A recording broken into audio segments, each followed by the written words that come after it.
Hey everyone, welcome back to the channel. In this video, I will show you how to fix the problem of Facebook that says check your notification on another device error in just a few steps.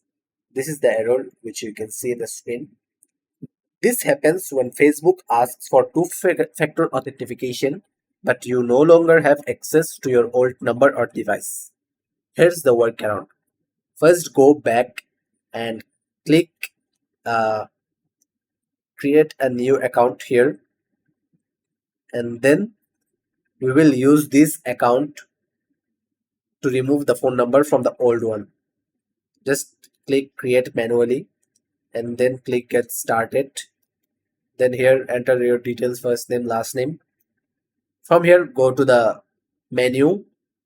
After that go to settings and privacy, click settings again and go to see more in account center. Here you can see an option under the account settings, password and security. Click on it. After that you will see two-factor authentication. Click on it and enter your password. Here change this to text messages here and click next. You will see an option for adding a mobile number. Type the number that your previous account had, which you want to log in before.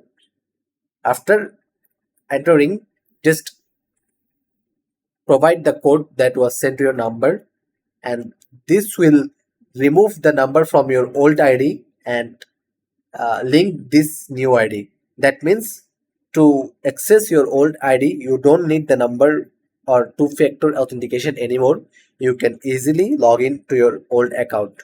And that's how you fix this error, which is your two-factor authentication error.